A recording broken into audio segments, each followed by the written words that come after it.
Sabía que las cosas se estaban poniendo serias en el sureste de Asia y me imaginaba que mi momento se acercaba. Estaba seguro de que la guerra de Vietnam se acabaría dentro de un año.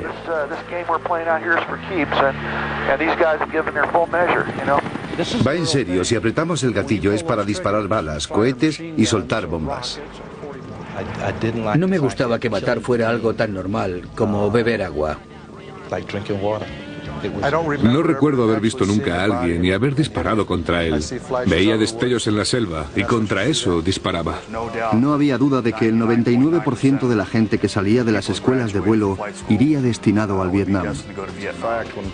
Cuando despegábamos y empujábamos la palanca para avanzar, la sangre me llegaba hasta los pies.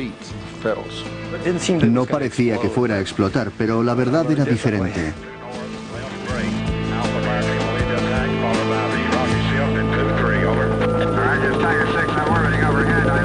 Guerra de helicópteros en Vietnam. Capítulo 2. En los últimos años de la década de los años 60, más soldados, suministros y unidades de helicópteros fueron enviados a Vietnam para detener el avance de las fuerzas comunistas. En este mar de incertidumbres, las tripulaciones de helicópteros tenían que hacer frente a múltiples amenazas, desde ser derribados hasta conseguir que despegara su pesada nave. Cuando se empieza a volar en Vietnam debido al clima, la humedad, la densidad del aire, la altura a la que estábamos, etc., te das cuenta de que te falta potencia para despegar. Entonces lo que hacíamos era recorrer la pista hasta que conseguíamos la suficiente sustentación para el despegue. Hubo veces en que el tripulante jefe y el artillero bajaban a tierra y corrían junto al helicóptero hasta que estábamos en el aire. Y luego saltaban dentro. Al pequeño helicóptero Hughes le llamaban Lodge, acrónimo en inglés de helicóptero ligero de observación. Incluso aunque fuera armado, era utilizado principalmente en misiones de reconocimiento. Al principio los aviones armados eran Huish estándar de la serie B o C, con soportes para cohetes, minicañones y morteros. Con esta configuración los pilotos del ejército tenían una precisión de tiro mortífera y proporcionaban un muy buen soporte de proximidad a las tropas de tierra. Más adelante, la Bell Helicopter se basó en los mecanismos del Hui y desarrolló el helicóptero artillero Cobra. Apenas cabían los pilotos en él, era muy esbelto, rápido y mortífero. El Cobra hizo su primera aparición en combate a finales de 1967. Junto con los pequeños Hughes de observación, estos dos helicópteros fueron conocidos como grupos de caza, los famosos Hunter Killer. Formábamos un grupo de Hunter Killer cuando íbamos en busca del enemigo y no teníamos idea de dónde estaba. Lo normal era volar a pocos metros del suelo, buscando pistas y huellas en el suelo. Los Cobra volaban a nuestro alrededor. Siempre nos tenían a la vista. Cuando me disparaban, los Cobra respondían. Si nos alcanzaban, soltábamos humo y nos largábamos de allí. Todo lo que llevaba a bordo era un observador con una R-15. Normalmente llevábamos unas 15 o 20 granadas de mano apiladas entre nosotros. Todas eran de clases diferentes, incendiarias, de fragmentación. Si el enemigo se escondía en el río, les lanzábamos granadas de impacto. Los Cobras llevaban ametralladoras eléctricas y minicañones. Con los minicañones disparábamos contra gente que estaba a 1 metro de nosotros. Con los cohetes debíamos tener un poco más de cuidado. Pero con los minicañones podíamos apuntar y disparar a la gente que estaba dentro de las líneas de trincheras. Los minicañones eran la mejor arma. When you're flying guns, you're out looking for the bad guys, and we found them. They were easy to find. And, I was amazed at how our gun pilots, our aircraft commanders, how accurate they were with their rockets and miniguns, and how much devastation a Huey gunship can actually deliver. They're a very lethal weapon in their right hands. You can't believe the destruction they can cause. Algunas misiones hacían recordar lo vulnerables que eran los helicópteros en combate. Una de nuestras misiones, una muy importante, era recuperar helicópteros cuando eran derribados o habían tenido fallos mecánicos. En otras palabras, no queríamos abandonarlos o destruirlos. Las misiones de recuperación eran de las más importantes. Lo único malo era que te preguntabas por qué lo habían derribado. Y también si todavía estaba por allí el que había dañado el helicóptero que tenías que recuperar. En esas misiones llevábamos otro tripulante, un artillero. Disparaba desde la parte trasera. Durante cierto tiempo nos pareció raro que el artillero trasero pudiera causar daño al enemigo. Y ellos lo supieron. Así que nos dejaban ir solos, a no ser que dispararan muy bien. Claro.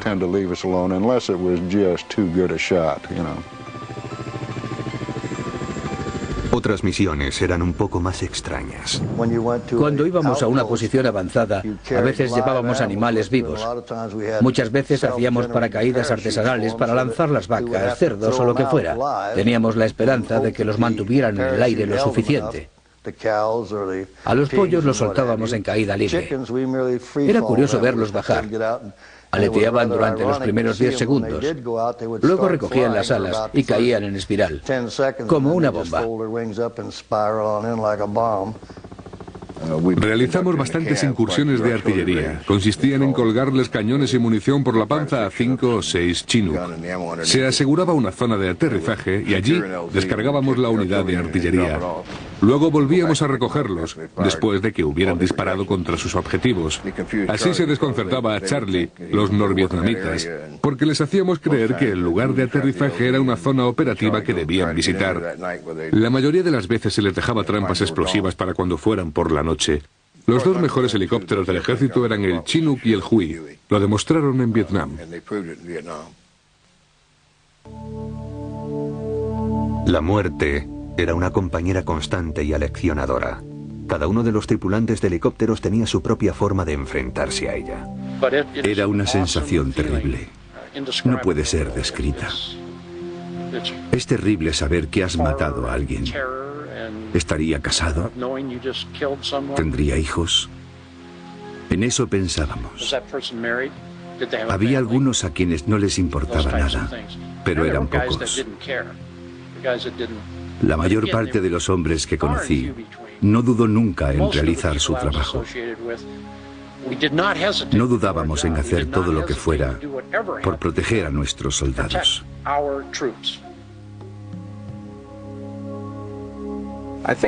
Una de las más extrañas adaptaciones cuando estábamos en Vietnam era acostumbrarse a la muerte. Estaba en todas partes. Al principio hacíamos como si no nos afectara para llevar a cabo las misiones diarias. Con el tiempo dejabas de preocuparte y te hacías insensible. Mientras siguieras viendo la muerte, significaba que podías volar, cumplir tu misión y acabar el día.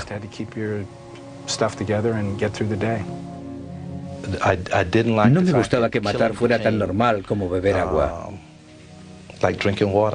No era más que un deber con el que había que cumplir. No se sentía nada. Pero al cabo de 30 días de estar lejos de allí, te miras al espejo y te preguntas si ese eres realmente tú. No tenía importancia si no le tocaba a un amigo, a un camarada o a un aliado. Pero no se sentía remordimiento si se disparaba contra el enemigo. Eso era lo peor que nos ocurría.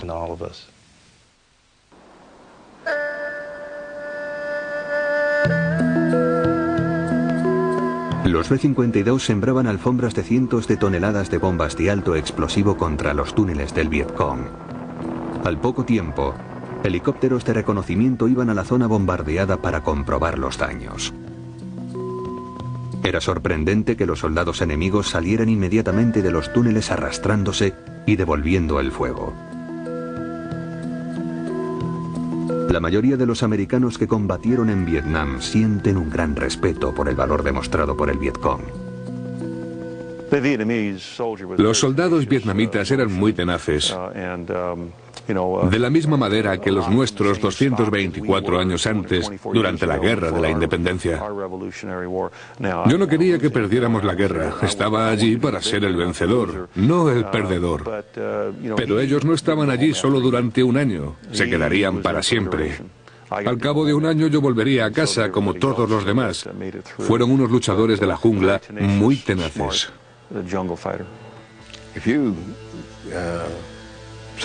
Bajaban del norte de Vietnam con la munición a la espalda.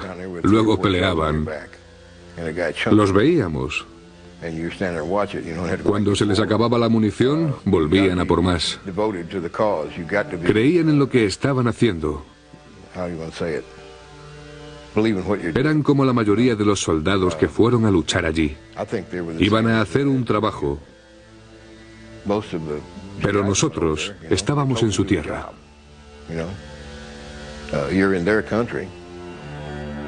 And you're not going to win a war when a person has that kind of tenacity and devotion. I don't have any antagonism or disrespect or hatred for the NVA or the VC right now. I think they did what they had to do, and it was unfortunate for them. They lost a lot more people than we did. Había algunos que al Vietcong lo llamaban Sir Charles. Se debía a que su identificativo fonético era Victor Charlie, por eso muchos les llamaban Charlies. Teníamos un par de tipos que después de alguna experiencia con el enemigo quedaron tan impresionados que les llamaban Sir Charles o Mr. Charles. El ejército norvietnamita tenía voluntad, disciplina y estaba muy bien entrenado. Los Vietcong y los norvietnamitas conocían muy bien el daño que podían causar las ametralladoras laterales. Por eso nos dejaban solos hasta que abandonábamos la zona de recogida. Se quedaban en la linde del claro y disparaban contra la parte de atrás del helicóptero, que es la más vulnerable. El motor, la transmisión y el sistema hidráulico parten de allí. Los norteamericanos traicionaron al final de la Segunda Guerra Mundial a Ho Chi Minh, cuando entregaron su nación a los franceses en lugar de a su pueblo, como habían prometido. Las gentes de Vietnam del Norte siguieron a Ho Chi Minh con marcado entusiasmo y fidelidad. Su ejército expresó con fiereza el odio que su líder profesaba contra los americanos. Su entrega a la causa fue total. Principalmente, luchamos contra el ejército norvietnamita en el área del Delta. Pusieron por todas partes estandartes y banderas. No sé por qué lo hacían. Puede que fuera para decir algo así como, aquí estamos. El Vietcong, o guerrillas comunistas norvietnamitas, era una fuerza de combate independiente. Algo parecido al maquis, no estaban tan bien entrenados, pero tenían el mismo entusiasmo.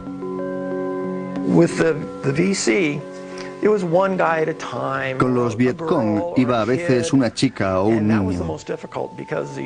Esos eran los más peligrosos, porque en el ejército llevaban uniforme, pero un Vietcong podía ser cualquiera. Todos contábamos la misma historia de haber sobrevolado a una chica de unos 15 años que estaba con un buey en un arrozal. Al poco rato te dabas cuenta de que sacaba un Kalashnikov y empezaba a dispararte. Yo lo he visto, no era nada raro. Hay mucha gente que no lo entiende, pero en las guerras luchan los chicos. Había muchos pilotos de helicóptero que tenían 20 o 21 años, observadores como yo, que tenían que tomar decisiones increíbles. Creo que eso era lo más difícil de volar en helicópteros.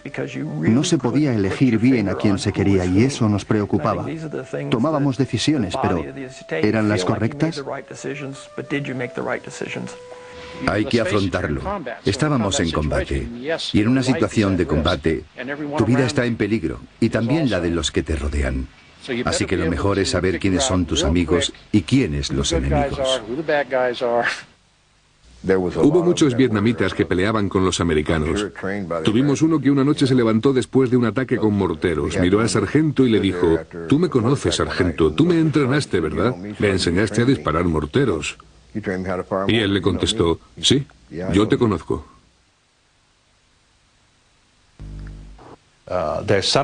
Existe algo en la guerra, con todo lo mala que es esta, que saca fuera lo mejor que hay dentro de nosotros. De alguna forma amamos la guerra. Y lo mismo se puede decir de las mujeres. Yo lo veo desde la perspectiva masculina. Hay algo emocionante acerca de la guerra. Aceptar el riesgo definitivo. Sí, se goza con ello. Porque eres tú contra ellos, jugándote el todo por el todo. Finales de enero de 1968. La mayoría de los norteamericanos opina que la guerra de Vietnam se encuentra bajo control. El ejército norvietnamita y el Vietcong estaban a punto de demostrar lo contrario. Con la llegada del Tet, el nuevo año lunar vietnamita, la festividad más importante en Vietnam, las fuerzas comunistas lanzaron su mayor ofensiva contra las ciudades del sur de Vietnam. Empezó a las 3 de la mañana. Parecía el día D. Los cielos estaban repletos de trazadoras. No hacían más que caer andanadas de cohetes y morteros. Atacaron duramente Phu Loi, donde estábamos nosotros. Teníamos unas pocas unidades de helicópteros allí. Los hechos se sucedían con mucha rapidez. Se decía que el Vietcong había llegado hasta Saigón la noche anterior y era el único lugar de donde podríamos recibir refuerzos. De la única forma que se podría escapar de la ciudad era trayendo más soldados y peleando a continuación para salir de allí. Fue llamada la ofensiva del Tet. Cambió totalmente el curso de la guerra en Vietnam. 10 helicópteros llegaron simultáneamente al estadio de Phu To. Este se encontraba en el lado oeste de la ciudad. Era un lugar donde no había más que apartamentos. Parecía que se estaba en medio de Los Ángeles. Solo que allí había un gran estadio. El ejército norvietnamita y las fuerzas del Vietcong habían reunido secretamente grandes cantidades de armas y de municiones. Atacaron en varios frentes a la vez, conquistando completamente 7 ciudades y muchas provincias. Volamos hasta allí y recibimos el fuego que salía de los edificios de apartamentos. Se veían salir los disparos desde las ventanas y allí aterrizamos nosotros. Fuimos de los primeros soldados en entrar en Saigón en la festividad del Tet. Fue durante la mañana. A continuación nos dirigimos hacia el sector oeste, pero estaba bloqueado. Así continuamos hasta las 3 de la mañana, en que nos fuimos a la cama. No hacíamos más que volar y pelear durante unas 15 horas al día y luego volvíamos a Phu Loi y dormíamos unas pocas horas. Hacia el 10 de febrero las fuerzas aliadas habían recuperado el terreno perdido. Las bajas del ejército norvietnamita y del Vietcong igualaron a las norteamericanas durante toda la guerra. Pero el daño estaba hecho. Como una guerra que se suponía que estaba controlada, podía haberse escapado de las manos.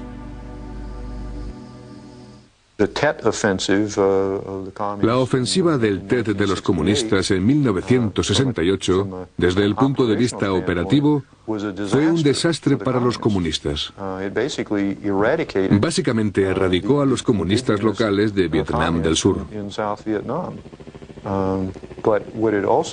Pero fue planeada para conseguir una victoria estratégica contra los Estados Unidos,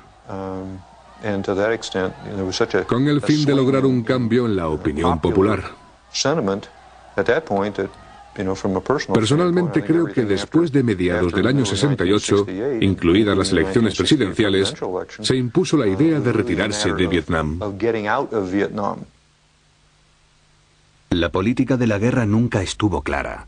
Los objetivos en Vietnam no estaban bien definidos. Muchos comenzaron a preguntarse si existía alguna clase de plan. No creo que los objetivos de Vietnam estuvieran muy claros. Se luchaba al día. Se conquistaba ciertas áreas para volver a conquistarlas un mes más tarde. Las conquistábamos, las evacuábamos y volvíamos a conquistarlas. Los objetivos no estaban claros. Sucedían muchas cosas que la gente no entendía. Era una guerra política. Eso era así tanto si la gente lo entendía como si no. En la guerra se te ordena que ganes. Creo que si en Vietnam se hubiera dado esa orden, la guerra se habría acabado en un año, en 2 como mucho. In my mind, a year, 2 at the most. No se necesita ser un superdotado para saber que no se trataba de ganar la guerra, estoy seguro. Me pongo furioso cuando pienso en ello. Tenía muchos amigos y traje a casa en Olimpia al mejor de todos. Iba dentro de un ataúd. Esto ocurría por la falta de un objetivo claro. Existe una gran amargura entre los survietnamitas que nos ayudaron. Sienten que les traicionamos porque no supimos cómo debíamos hacer las cosas. Sabíamos que nos íbamos a retirar de aquella región. Veíamos lágrimas en los ojos de aquellas gentes, porque conocían el precio que tendrían que pagar por haber sido amigo de las fuerzas americanas o survietnamitas. Muchos se preguntaban si además de las directrices de Washington no habría intereses financieros para que el conflicto se prolongase.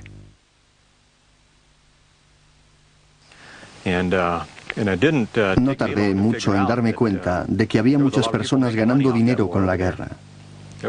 Por allí había mucha gente con contratos. Sabíamos que después de asegurar un área, los comunistas la volverían a conquistar en 2 o 3 semanas y luego montaríamos una gran campaña para volverla a tomar. Esa era la situación.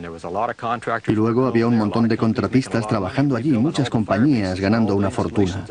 Se ocupaban de reconstruir las bases y las instalaciones destruidas.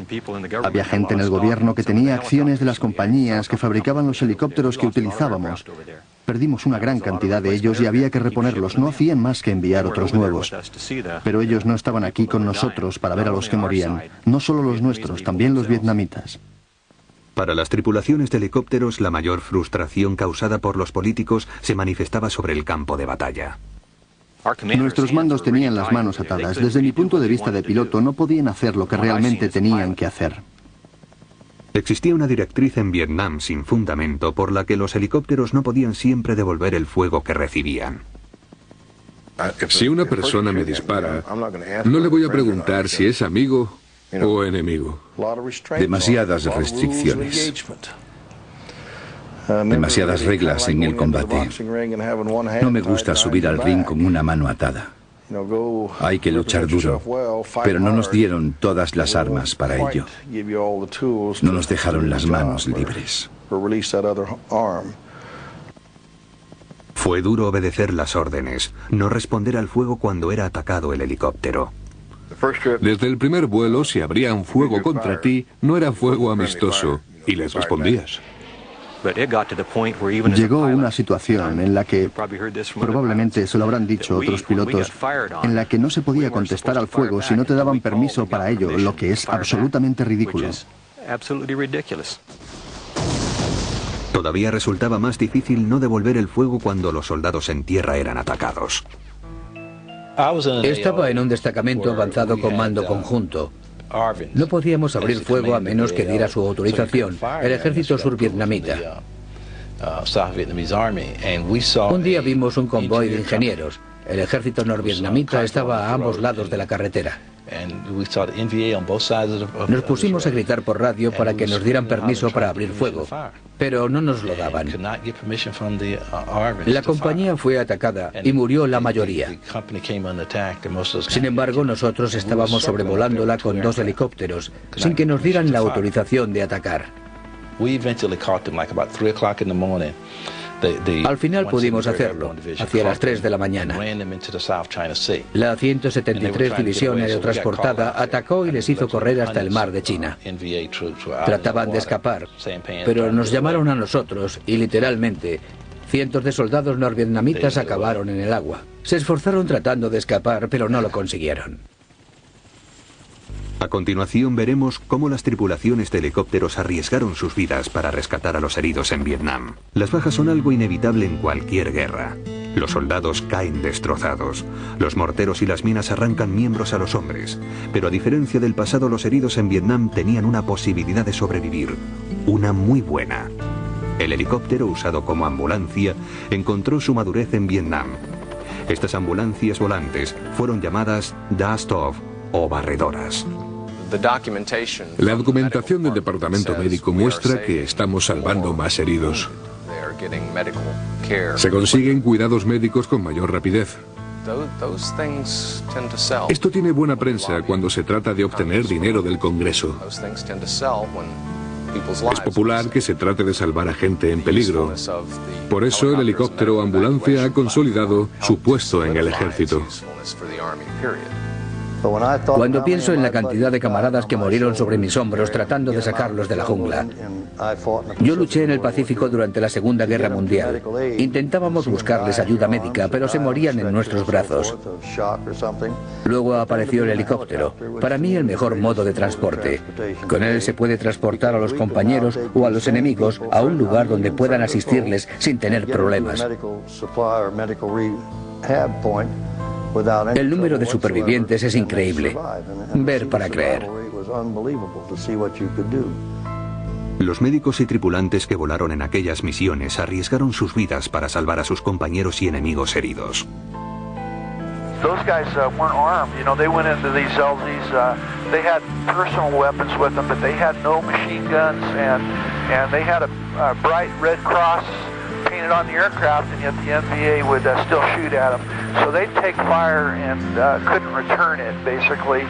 And I thought that took a lot of guts for those guys going at night. Often at night they'd be making their insertions and extractions, and incredible people. Entiendo que una misión de ambulancia consiste en ir a recoger un paciente para llevarlo al hospital. Y algunas veces los recogíamos bajo el fuego de los morteros. Los Vietcong siempre bombardeaban en cuanto avistaban a alguien. En una ocasión pudimos recoger unos 14 heridos durante un bombardeo con morteros. Es algo que siempre me ha sorprendido, el que pudieran cargar tantos pacientes en tan poco tiempo. Aterrizábamos y antes de que nos diéramos cuenta, ya estábamos listos para despegar. Eran misiones muy satisfactorias. El tiempo contaba. No pensabas en nada. Y salían perfectamente. La carnicería causada a los civiles vietnamitas durante la guerra iba más allá de lo que podían imaginar muchos tripulantes de helicópteros. En una ocasión, estábamos en Bambi Top. Unas fuerzas especiales acamparon al oeste de nosotros y fueron rodeados. El Vietcong se había apoderado de un poblado y trató de conseguir comida en él. Pidieron arroz, pero les dijeron que ya lo habían dado todo. Los Vietcong dijeron que debía quedarles algo. Como les contestaron que no, dispararon a bocajarro a 2 niñas. No las mataron, pero las dejaron heridas de mucha gravedad. Entonces nos llamaron por radio a nosotros, cuando se fueron los del Vietcong.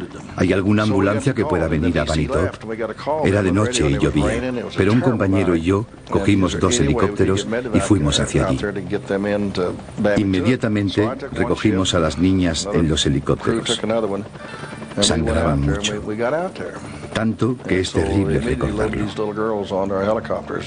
Cuando despegamos e inclinamos el helicóptero, su sangre se encharcaba a mis pies. Pero pudimos volver. Teníamos allí un pequeño hospital y el cirujano pasó con ellas toda la noche operando. 2 días más tarde nos dijo que volaría conmigo y él sería el que disparara. Fuimos juntos los dos. La mirada en sus ojos era...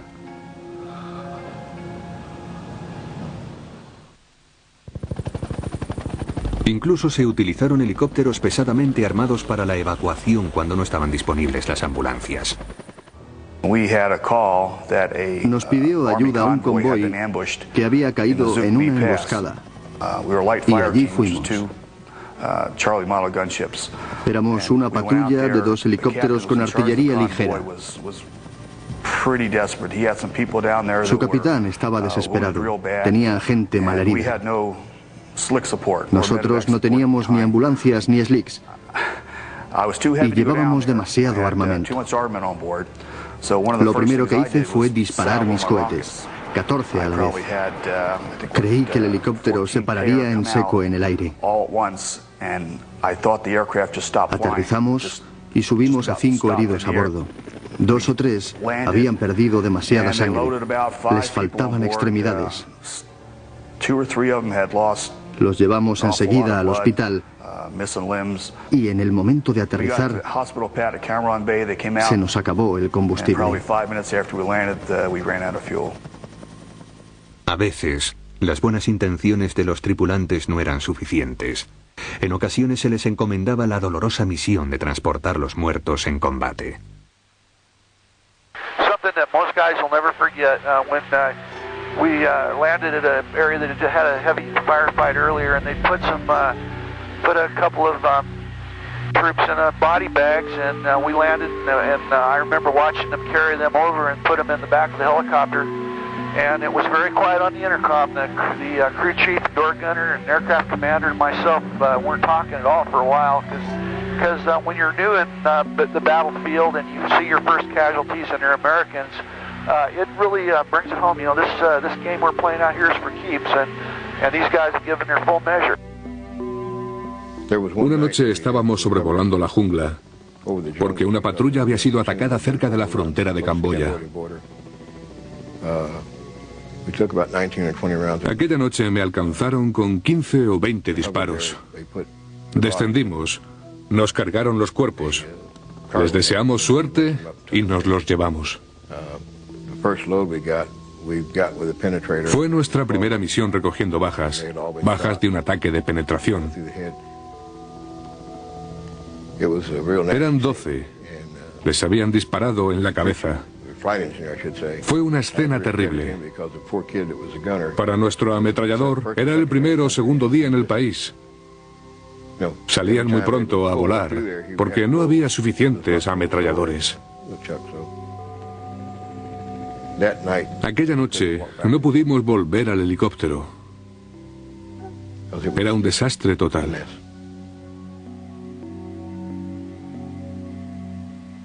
Una de las ironías de Vietnam era que todos los que combatieron allí opinaban que los demás realizaban un trabajo muy peligroso. Pero todos están de acuerdo en una cosa. En mi opinión, los soldados de infantería en Vietnam fueron los verdaderos héroes. Si se quiere definir lo que es un héroe, ellos cumplían todos los requisitos.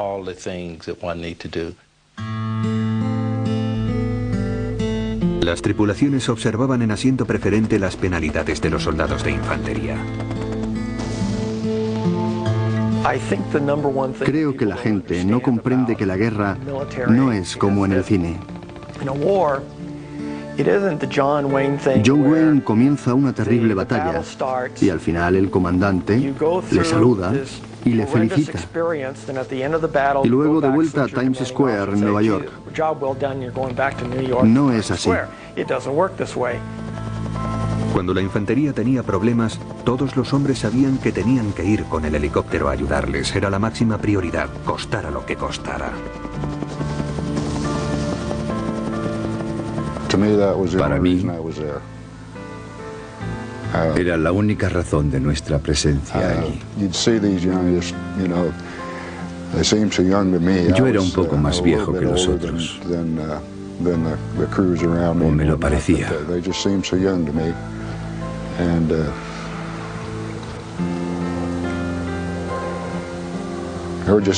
Pero ellos lo daban todo por los demás.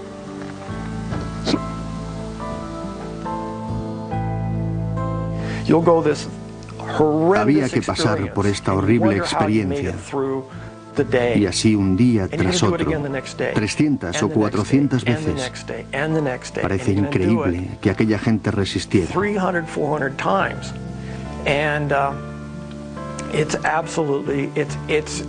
No es cierta la creencia de que siempre tenían soporte aéreo. Estaban diseminados en pequeños grupos y no sabían dónde iba a aparecer en masa el enemigo. Confiaban en que el servicio de inteligencia acertara y tuvieran cobertura aérea. Como antiguo soldado de infantería, sé apreciar el gesto de los soldados cuando les recoges exhaustos, apenas con vida, y te dicen, gracias, jefe.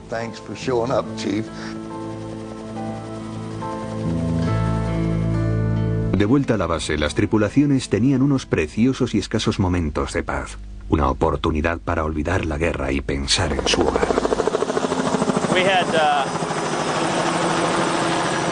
Intercambiaba cintas con mi familia para permanecer en contacto con ellos. No soy muy aficionado a escribir y a veces no tenía tiempo.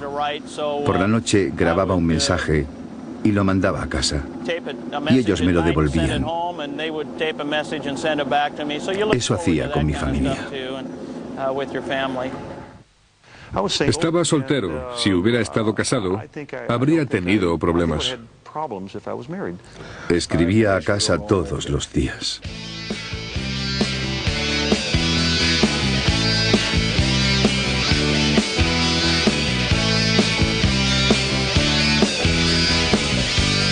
Para escapar de las fatigas del combate, las tripulaciones tenían que hacerse acreedores del derecho a un permiso de descanso. Cada unidad tenía su criterio propio en estos casos. Pasaban periodos breves en el campo, Saigón y Vang Tau. Pero lo mejor era cuando les daban una semana para ir a Hong Kong, Bangkok, Sydney e incluso Hawái. La mayoría de los casados preferían Hawái porque así podían ver a sus familias. A los solteros no les importaba mucho dónde fueran, con tal de que hubiera chicas y buen licor.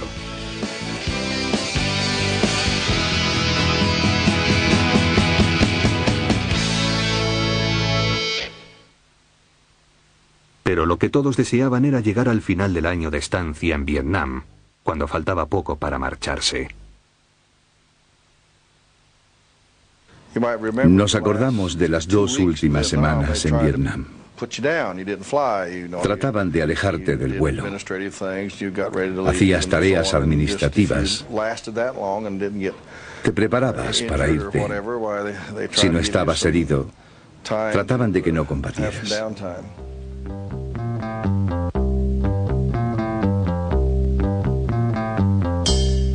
Estar a punto de irse tenía una canción.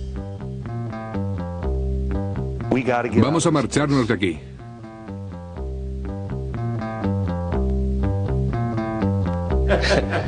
Aunque sea lo último que hagamos.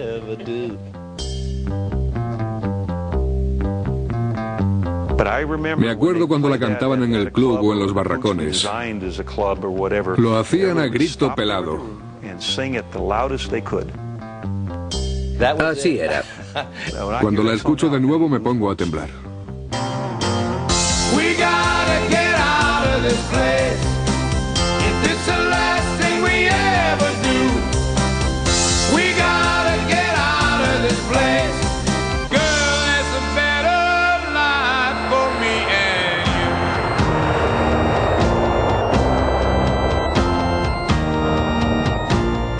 Vuelta a casa.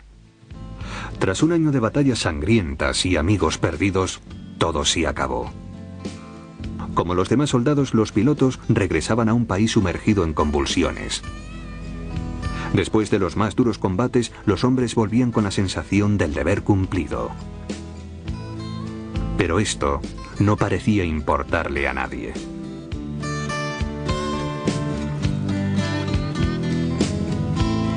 Entre periodos de servicio, volvía a casa con mi familia.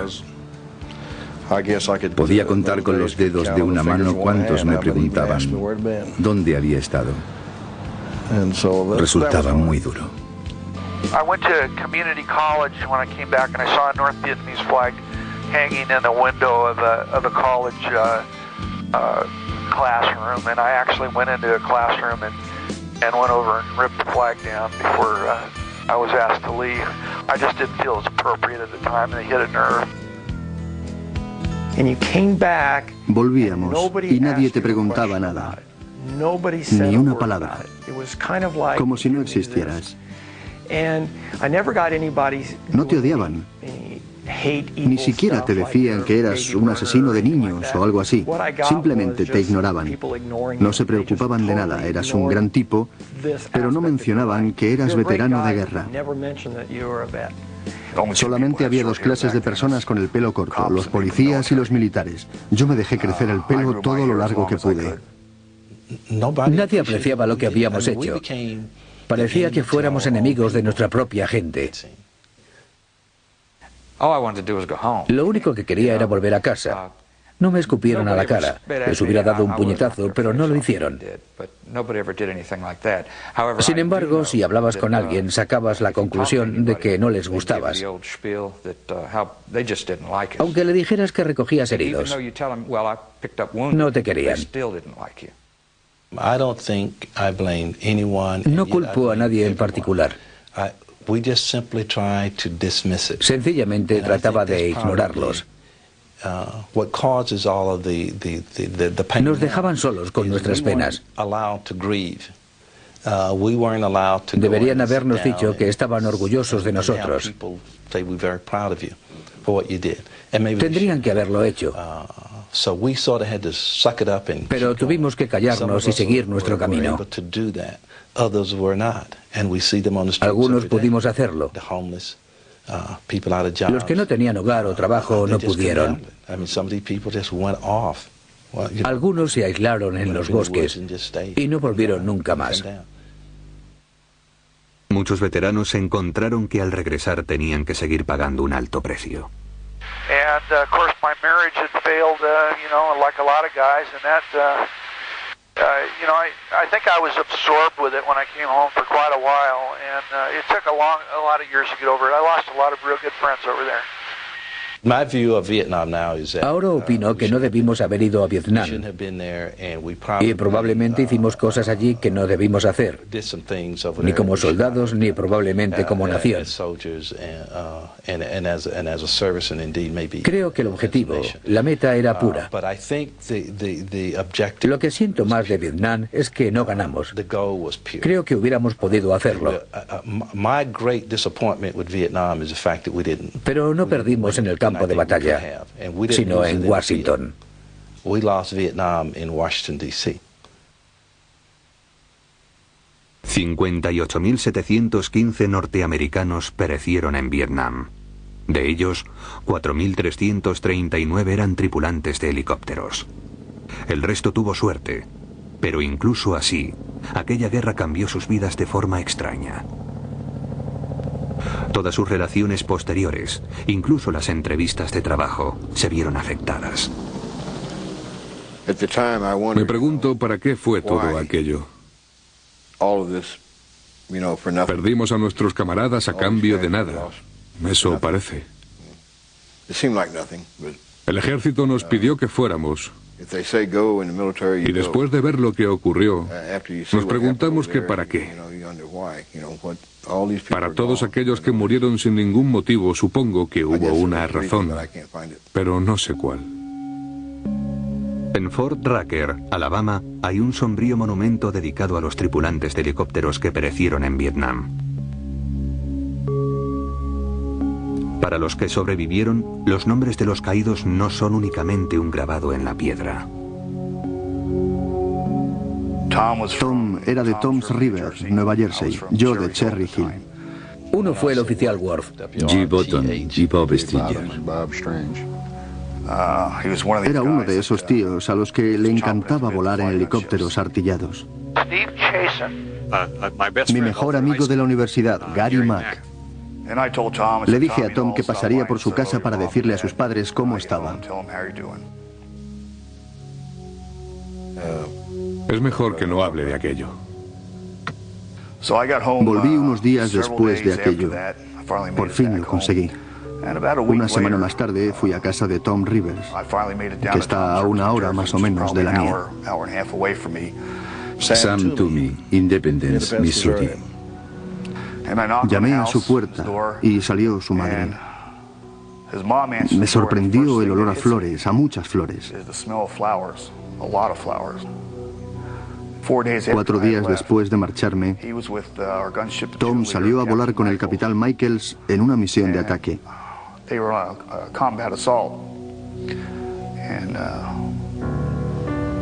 Les volaron el rotor de cola y cayeron en invertido a 160 por hora. Tom sobrevivió para morir 3 o 4 días más tarde.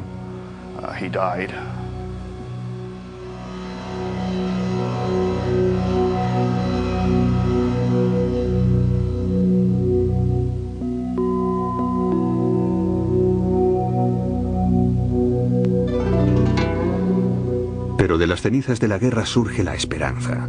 Muchos tripulantes aprovecharon su entrenamiento y experiencia de guerra. One of the things that I love is that the military gave me, and my experience in Vietnam, was it gave me the ability to do what I want to do. And this has been a wonderful job here at Life Flight. We can take some skills that were once put to use for destruction and turn them into a life-saving mission. And I mean, what better thing could a guy ask for, you know? Todos los hombres que lucharon en helicópteros en Vietnam y regresaron comprenden y aprecian una vida que muy pocos conocen.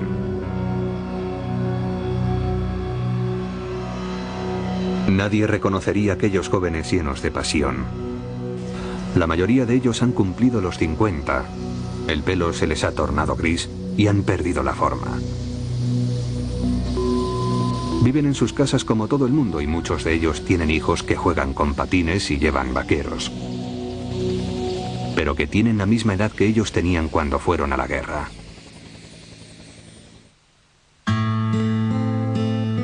La guerra de Vietnam será recordada por muchas cosas. Una fiera guerra en la jungla. Una guerra para detener al comunismo. Una guerra que dividió a Norteamérica. Para la mayoría de los estadounidenses, aquella terrible experiencia fue conocida a través del televisor, con imágenes de cielos repletos de una maravilla técnica moderna, el helicóptero. Pero para sus tripulantes, Vietnam fue una experiencia mucho mayor. Fue su experiencia personal.